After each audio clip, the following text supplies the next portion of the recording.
Hi everyone, I want to bring you a full guide for the updated follower system. As you might have seen in season 23 and onwards, we're going to have upgraded followers and they can wear up to 14 items now. This is essentially all the same slots that you have with weapons, with rings, with gloves, chest, etc.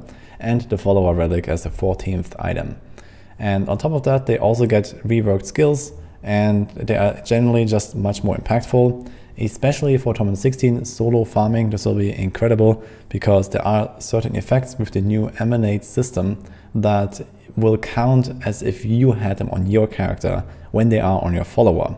And this includes, for example, the Cain set, the Sage set for double DBs for 25% extra keys, and a few other things. The two most important items here are Flavor of Time and Nemesis braces, because they will just make especially speed farming very nice, but also pushing. A lot of builds that previously didn't have Flavor of Time will be buffed by something between like 2 to 3 tiers just from that amulet alone. And also Nemesis braces will make pushing quite interesting in some cases because you just get extra progression for free almost, especially for counted pylons, especially if you pair this with the Flavor of Time, and it will make fishing for almost one floor maps or full one floor maps much more reliable in the future. Apart from those few key items, you also have some of the typical stuff that we already know. For example, Oculus rings, Unity. You can also still go as a Joan in some cases when you're wearing a Flavor of Time yourself. So that works. But the thing is that most items either don't emanate to you or also don't work for the follower. And that counts especially toughness items. So followers have this cannot die in relic. And it's extremely difficult, even with the updated follower system, to make them survive anything. So there are some cases where you can use them in speed farming with another relic, for example the 50% cooldown or the all skills relic. And typically this will be fine when they are well geared, maybe with some ancients, maybe with some augments.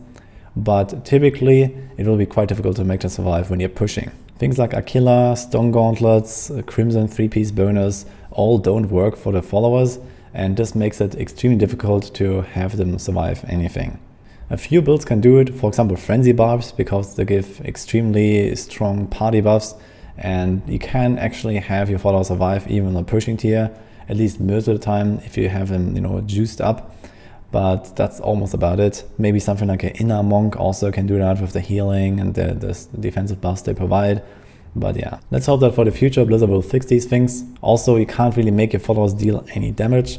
LOD doesn't work, LON doesn't work, so it's absolutely hopeless to try to do anything above like GR 20 with them or something. So you shouldn't even attempt this. For the free followers, you need to know that the Templar is actually rather bad now. So you're basically never gonna see the Templar unless you play an extremely squishy build with extremely low recovery. So there is one build where I've used the Templar, and that was Marauder cluster bombs, because you have an attack speed of like 1.2 per second and you have barely any healing. So this was the build that Templar shined in. But typically for most DPS you're gonna use the Scoundrel now. And for overall farming and T16 and all this kind of stuff, you use the Enchantress now. Enchantress is also pretty solid as a pushing follower because she also adds a lot of defense to your character and slows to the enemies, while Scoundrel just gives you plain damage buffs. That is especially good on dual wielding builds and on builds that can manipulate monster positioning with Cyclone Strike, for example. The reason for that is the new ability for Scoundrel called the Knight's Wail, which gives you a 100% crit chance for 10 seconds in a fairly large circular area that Scoundrel casts every 30 seconds. And whenever that procs and you can get monsters in there, or you just start attacking those monsters in there, you get a big damage boost that is something between 50 to 80% extra DPS. Another ability that every follower has is a 10% additive damage debuff. So here's the piercing shot. On the Enchantress, this is the erosion. And you can basically just choose to go with this for like the small extra damage bonus. Also an ability that every follower has now is a cheat death proc that has a 120-second cooldown. So you can try to use this when you have a very squishy build or when you don't want to include a cheat death in your own setup. And then each of the followers has like the first two abilities that have a little bit of like utility, slow or crowd control, or the heals from the Templar, for example. So they are still there. You have the heal, you have the regen, you have this taunt stuff, but it's typically quite useless. You have this 10% additive buff, and then you have the G-Def, and they have also the last ability. You can see all of these new abilities and the setups on the D3planner. We already have the update here.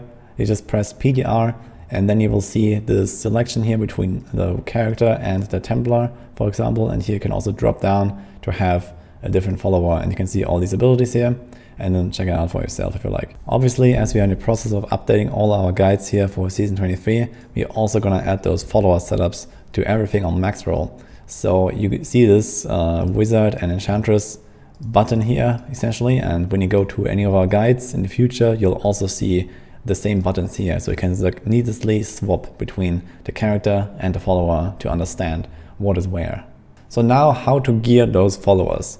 There's one thing that is really important, and that is you need to reach 25k main stat. So for the Templar, that's strength, for the Scoundrel, that's dex, and for the Enchantress, that's int. So pretty simple.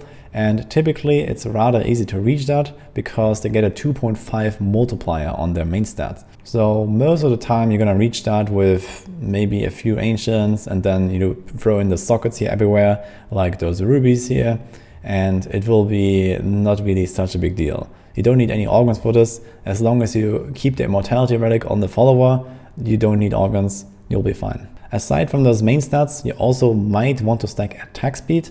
So if you have any kind of proc mechanics, for example the Thunder Fury here, or maybe you actually put an Asjone on your follower, or maybe you put a lot of crowd control on your follower, for example Blind Faith and a Cluck Eye, or a Buriza, or a Sultan of the Blinding Sand. So there are some of these options, and in these cases you also want to stack attack speed to get more of those effects. Cooldown unfortunately does not work with any skill whatsoever besides the Templar's heal. So if you're running a Templar, you will most likely take the heal because this is the main ability here, and you will stack a lot of cooldown, and you can get it down to something like between 10 and 12 seconds cooldown, which is actually fairly decent. So he heals you like for 400k or so whenever you drop below 60% health.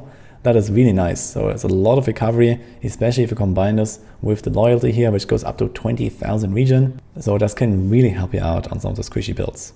Now, in terms of item builds, the typical T16 follower will look like this. It's going to be the Enchantress. She has a nice ability which gives you up to 10% CDR, which can be very helpful in certain push builds, but also pretty much in every single T16 build, because typically cooldown is the one stat that you're going to stack. You have the Nemesis and the Flavor as pretty much always, and you have Cain's in Sage. So you get those extra keys, you get those extra DBs. You have Gloss of Worship, which actually emanate. You have homing pads, which emanate, so it can be really nice to TP out of the run when you don't have a CC immunity, when you're like an int class or something. Ring of Royal Grandeur does work for the follower, so this is why you need only 2 pieces here to actually get the full bonus. And then Avarice Band also emanates. So T16 is going to be extremely easy when you're farming in solo now. In groups it will be a bit more difficult, so you need to have a solo T16 setup and a group T16 setup, because you need the Avarice Band, because you need the Nemesis Bracers, because you might want to include something like Sage and Cain's in your setup anyway when you can fit it in. So you always need to be aware of when you're in group, you have to swap some stuff or just save a different setup here. Other than that, when you don't have really anything to put on your follower, you can also try to throw on some XP gear. So for example, a ruby in the helm, maybe even RoRG's crown. So that helm works luckily. And the Cain set can also give you 50% XP here. And you will get 20% of that value for yourself. So in this case, you get 10% extra XP. And that is multiplied by 0.1. So you get 1% extra XP from the Cain set. And the RoRG's crown would give you 82%. Like this, you can increase your farming efficiency a little bit more as well. Now, it can be a little bit difficult to acquire the right gear for your followers, but it won't really be such a big deal, because reaching 25k main stat is rather easy, and typically you don't really need any other stats, maybe some attack speed and maybe some cooldown on Templar, that's it. Some of these items are crafted anyway, for example the Sage and the Cain set, so you just log onto another character with the right main stat. For example, if you want to craft something for the Enchantress, you make a wizard, you craft some Cains, that's it. And you can also do the same with just the items that you find. So for example, you play Demon Hunter and you want to have homing pads for your Enchantress. You can just take any homing pads, log onto an int character like a wizard, and then reroll them at the mystic for the intelligence. So overall, it's not going to be a very big deal gearing them up. You just collect some items on the side, and that's about it. So to reiterate everything that you need to know, you want to stack 25k mainstat, and you typically want to run with the immortality or relic because it's very hard to make them survive. In some cases, when you're farming very fast, like T16 or speed GR 100 or so, you can make your followers survive without it, but you need pretty good gear for that. You want to have a lot of main stat, a lot of the other main stats maybe, so you can want to stack dex and int, for example, for the extra armor and the extra auras. You want to stack some vitality and some life regen, life per hit, and these kind of things, and then it can kind of work. Typically, you will take the Scoundrel for pushing for DPS, unless you want the Enchantress for extra cooldown, extra attack speed, or her overall defensive capabilities.